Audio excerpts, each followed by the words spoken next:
Jesu Kristu inkosi sabingelela abazalwane nabingelela Jesu bingelela obaba befundisi bingelele obaba bonke abakhona bingelele omama yonke neyinsizwa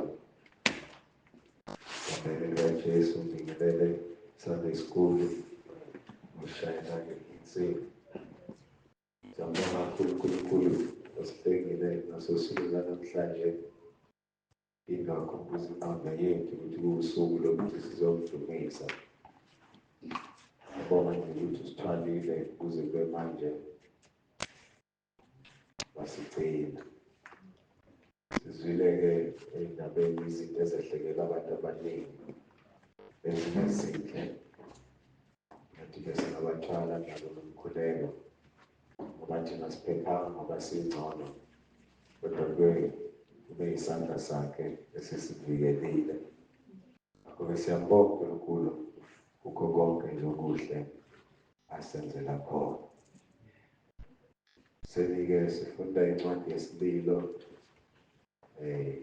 sahluko kwesesithathu ndima yamashumi 26 abasine amashumi 29. Singabafundi-ke siyofuna babafundisa indaba ezintsha asibonge izwi lenkosi.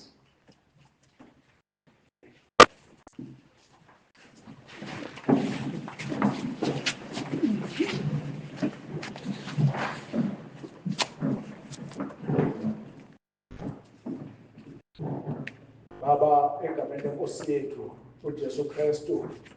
Baba, nasekuseni uNkulunkulu wethu siyabonga.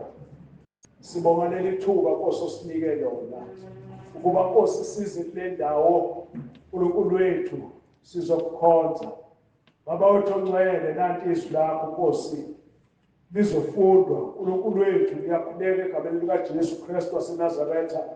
Ngiyacela Nkosi ukuba ulibiyele Nkosi, ulivikele. Ingathi Nkosi belingafika nasey'ndlebeni zethu silizwe uNkulunkulu wethu likhuluma kuthina. Siyacela uNkulunkulu wethu ukuthi ube kanye nathi, usibiyele uNkulunkulu wethu, usiqinise kukho konke, usinike amandla Nkosi ukuba sihlale silalele lokho Nkosi osiphathele khona namhlanje. Siyacela uNkulunkulu wethu uhlale nathi, thulisa-ke Nkosi konke okungaphazamisa izwi lakho namhlanje. Siyacela uNkulunkulu wethu, ingathi nemvelo ubungayibamba namhlanje, ukuba Nkosi silinde silalele Nkosi wena ukhuluma nathi. Siyacela ngegama likaJesu Kristu waseNazaretha, Baba wethu ongcwele, umntwana wakho uNkulunkulu wethu ngiyacela ukuba Nkosi umembathise inkazimulo yakho, umqinise, umphe amandla ukuba Nkosi akhulume ngalokho omthume khona namhlanje. Siyacela egameni likaJesu ophilayo, siyacela uNkulunkulu wethu silondoloze Nkosi, usigcine ngey'khathi zonke zokuphila kwethu ngoJesu Kristu inkosi, uJesu Kristu inkosi. Amen.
Siyafunda ke bazalwane, mhlawumbe nizoxola ngezwi uthanda uba nomkhuhlane.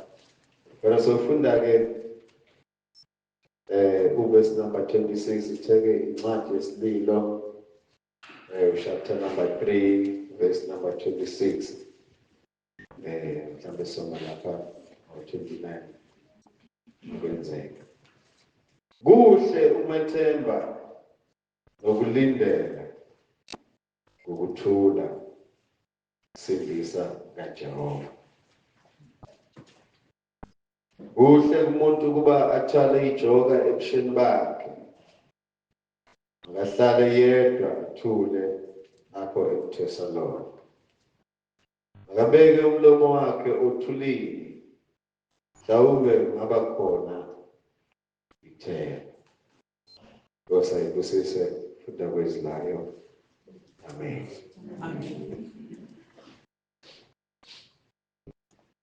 Kuhle ukumethemba nokulindela ukuthula.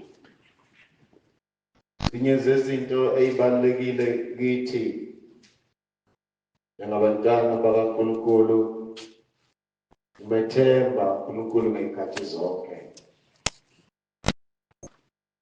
Simbheke,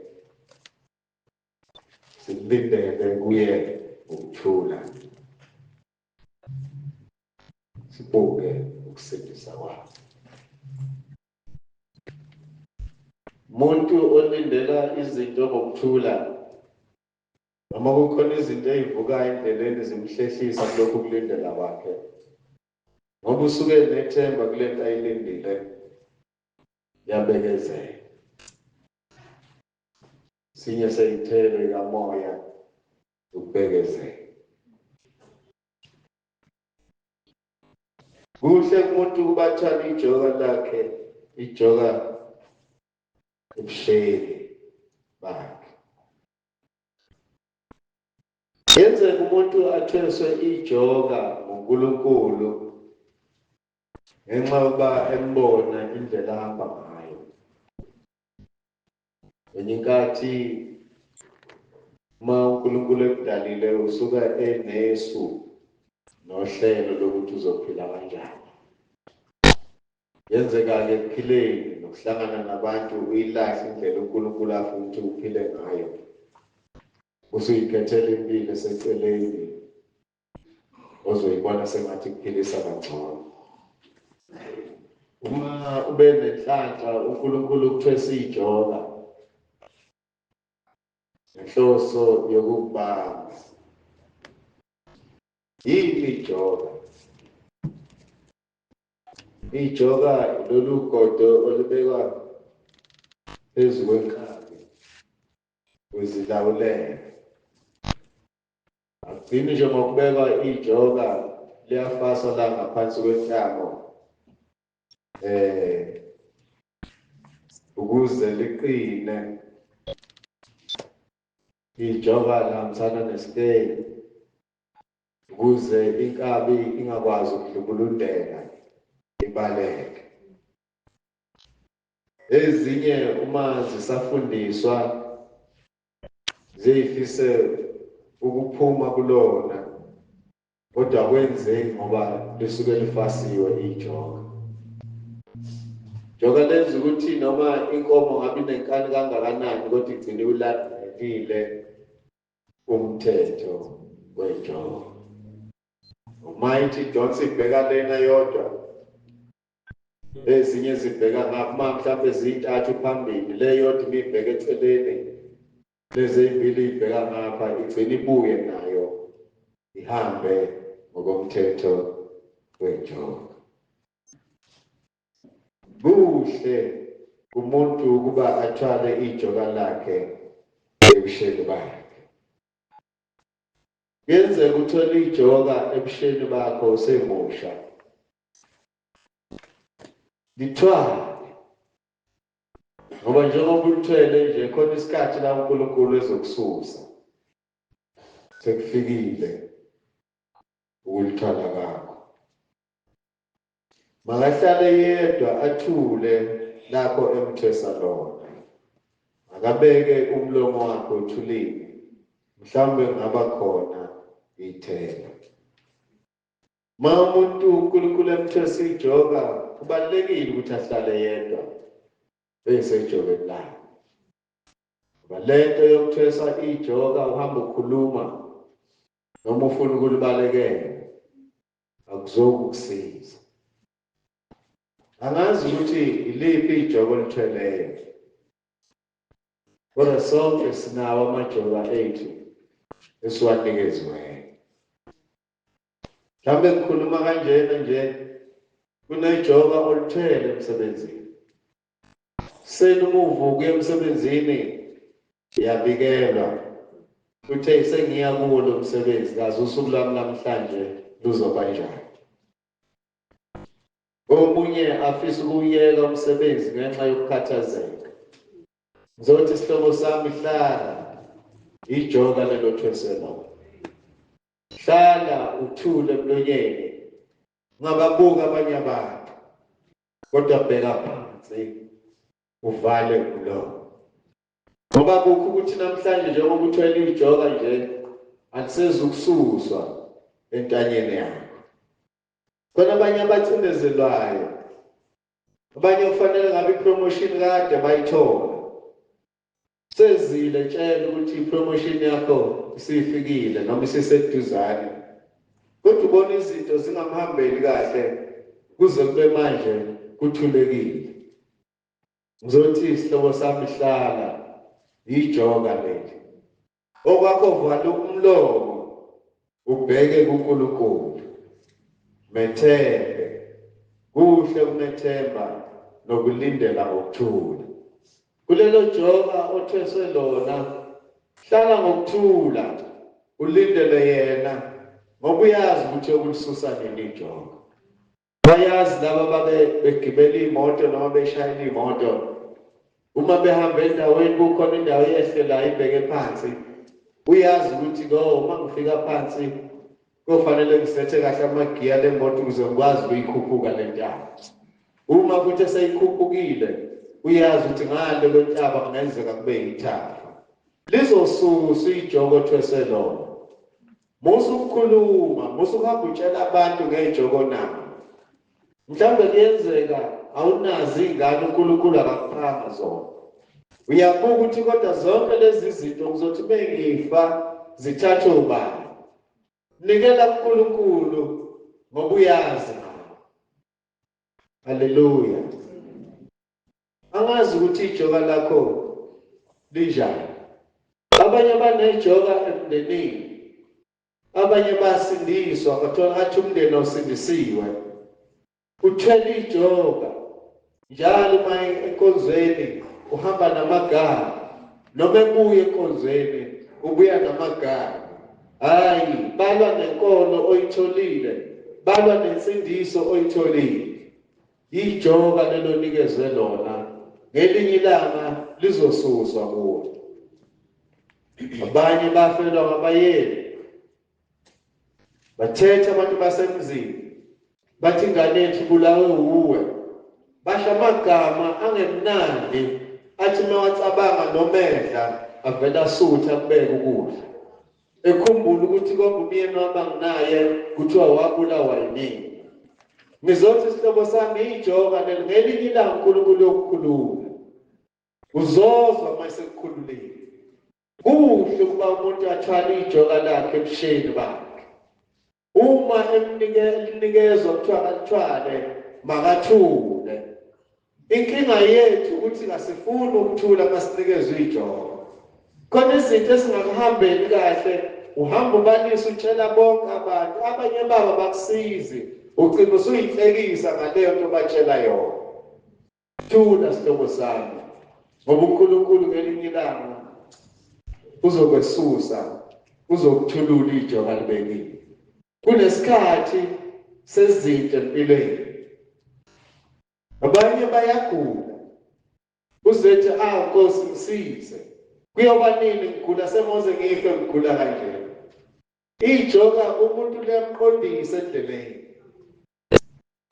Omunye uNkulunkulu uyabona ukuthi lona akafuni ukudlalela, awuthi ngimnikeze leli ijoka. Akumnandi nokho ukuthwala ijoka. Wobuza enkabini izibe nesikofu lapha entanyeni. Ngoba iyahudleka.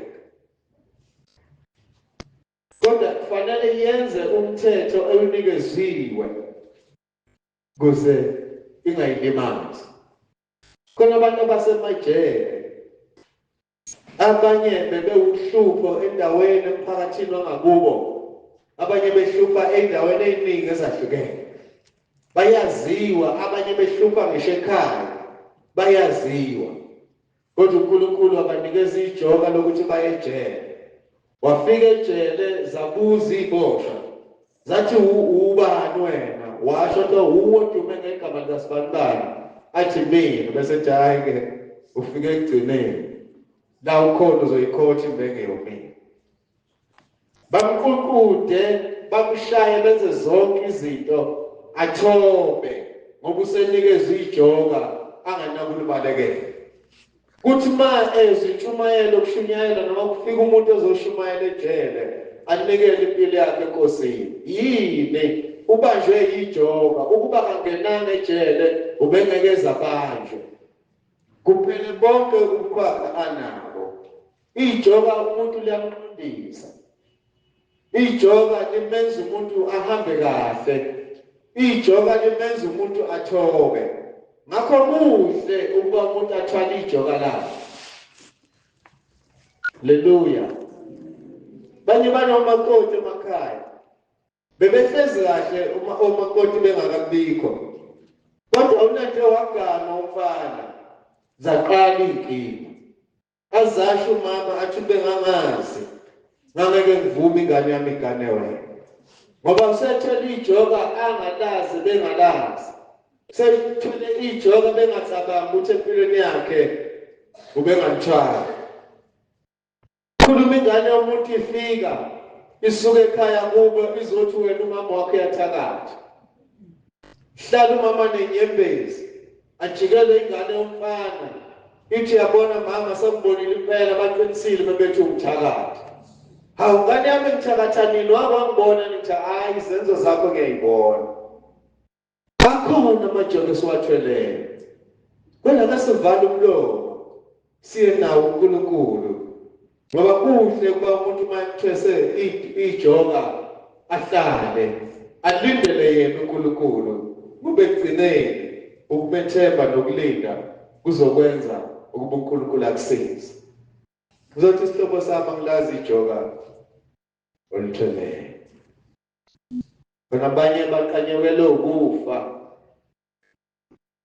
ingane zibalindile esikoleni uma befundisa sithi uMesu sibanibani ngizomthola kahle ijoka alithweleyo ngoba namhlanje ingane zethu azifuni ukutshela mawuthi ayiqondise endleleni ilwa nawe kubonakala sengathi uvimba endleleni yakho wena uzuthi uzoyakha kuzibe isakhamuzi salelizwe kodwa yena ubona umuntu engambulala thwala ijoka lakho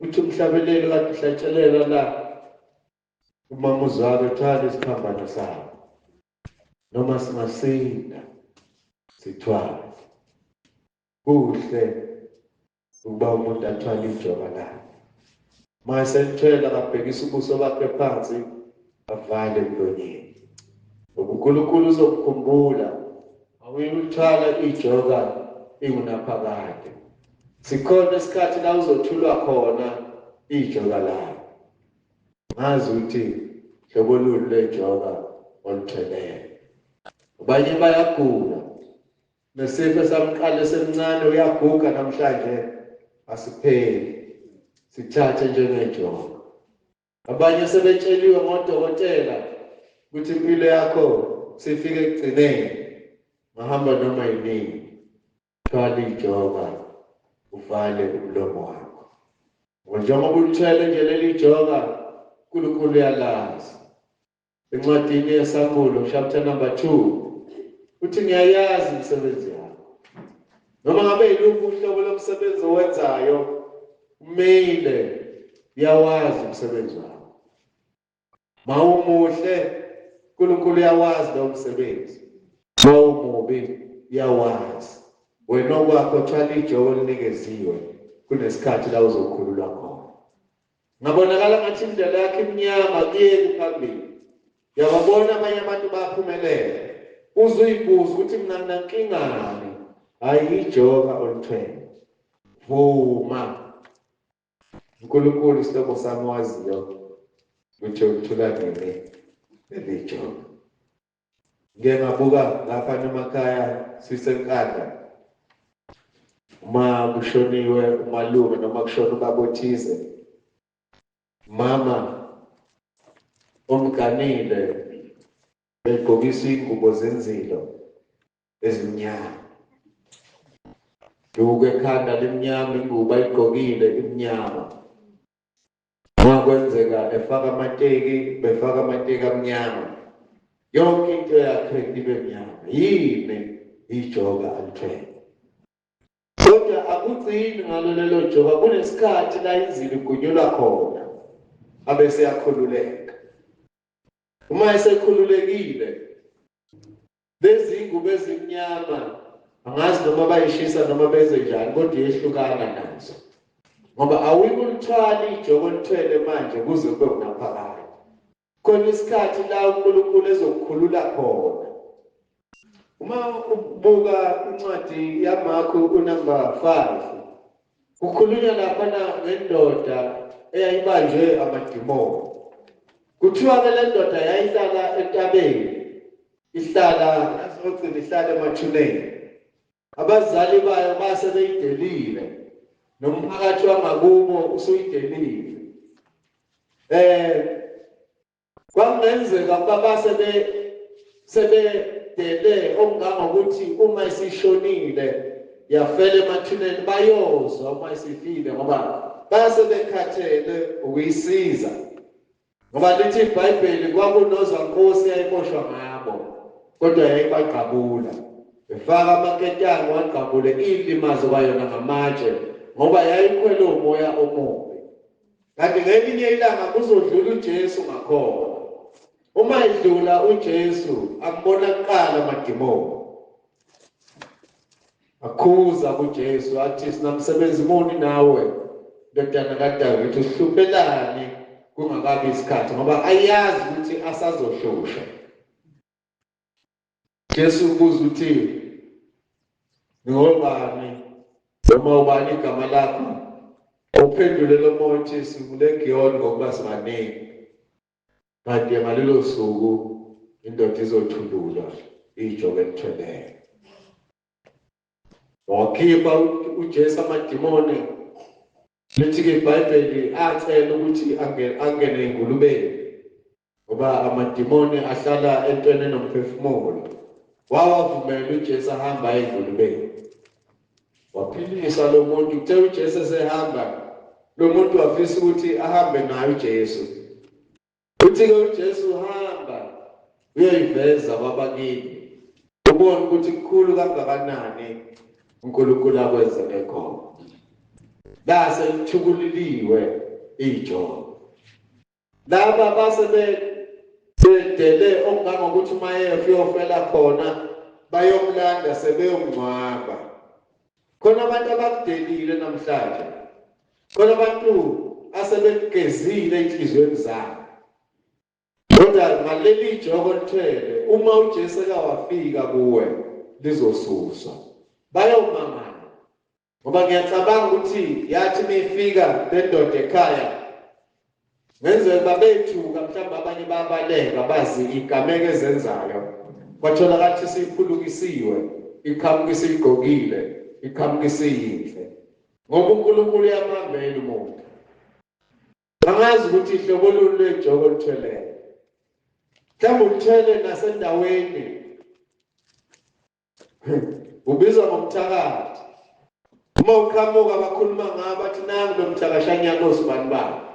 Nawe usuyazi ukuthi bakubiza ngaleyo nto. Kodwa ngizothi thwala ijoka lakho khona isikhathi la uNkulunkulu ezokukhulula khona. Ngoba uNkulunkulu uyakhulula. Kuhle umuntu ukuthi uma ethweswe ijoka alithwale ngokwethembeka. Yebo linzima lona. Kodwa lithwala. Ngoba ungafuni ukulithwala wandisa isikhathi eside sakhe. Uyazi uJesu ukuthi leli jogo uzolethulwa nini. Khona abafisa ukuyibulala mayicabanga impilo yakhe athi ngcono ngifa hayi sihlobo sami akungcono ufe ngoba uzofukude neJehova.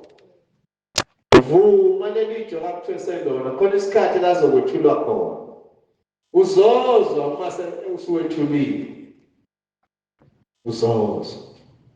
Ndoda nolahleko ike yaphuma ekhaya nemfuyo yayo hamba yoyidla ezweni elikude. Yasaphaza konke. Kodwa lithi iBhayibheli kwathi sekusile kuyabuyela ekhaya yathi bangaka abaqasha bakababa. Yayiqilazekile. Ithwele ijoka ezethwese yona. Akhona amanye amajoka esizethwese wona. Kodwa lithi iBhayibheli yathi miqhamuka uyise wayigona. Wayanga. Inuki njalo. Wathi akuhlatshwe ithole elikhulu phansiweyo elikhulu. Nekwezi ingubo entsha. Ubunjalo uJesu mayesefikile. Ususa izinto empilweni yakho. Abantu bebekwazi uhamba ngale ndlela noma ukhuluma ngalolu yalimi. Bamangala.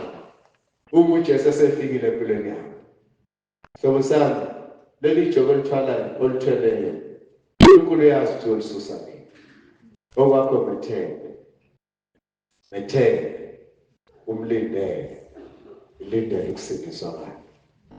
ngazi ukuthi inhloboni yenjongo ethweleyo. Ifumulo yakho iyakhala njalo usuyolala ubuya izinto eziningi eqondweni. Uthi kodwa mina ngadalelwa ukuhlupheka na ijoka olithweleyo. Isikhathi leso ukuthi uNkulunkulu akususe lona leli joka. Abantu abakuzondayo ungababuki kabi ngoba isikhathi sokuthi uye emthandazweni uyeke bona unaka uNkulunkulu. Wamenzeka ukuthi bakuzonda kangaka nje bafuna ukuthi uyeke lokhu kukholwa bakho unakane nabo ungabusathandazi. Ngoba usathane uyakwazi ukusihlehlisa eqweni kaNkulunkulu asinakise izinto zeso. Kuhle umuntu kuba athwale ijoka lakhe ebusheni bakhe. Uma-ke elithesiwe ijoka makavale umlomo wakhe aqhubeke nokulithwala ngoba siyeza isikhathi la uNkulunkulu ezomkhulula khona. Uyalazi ijoka lakho ukuthi liyini. Thatha leli joka olinikeziwe uye nalo enkosini. Inkosi ngizwile ukuthi ngibalisa kangaka ngenxoba ngithwese ijoka. Ngivumele hambe nalo leli joka ngoba ngiyazi ukuthi kuze isikhathi la uzolisusa khona. Ngaze nyezi ngempilo ephilayo. Ungayibukeli phansi. Ungabi namahloni ngawe. uNkulunkulu uyakwazi. Izinto ezenzeka kuwe kunesizathu zokuthi zenzeke. Kodwa khona isikhathi la uNkulunkulu ezokuhambela khona. Mase sekuhambelile uNkulunkulu uzombonga ukudumise njengempumputhe eyaxhuma yashiya ingubo yamlandela uJesu. Thwala ijoka lakho kunesikhathi la lizosuswa khona. Ngaba inamuhla, ngaba kusasa, ngaba unyaka ozayo. Kodwa wena lindela uJehova uzokwenza umsebenzi empilweni yakho. Kuleke number 116 sithi ngomsindisi onapela empini. Ngomsindiso namila empini iyathina noma kungathini. Ungisithe sivukungeli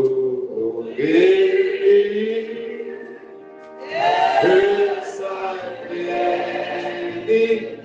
somusa esandleni somusa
ake sivulele.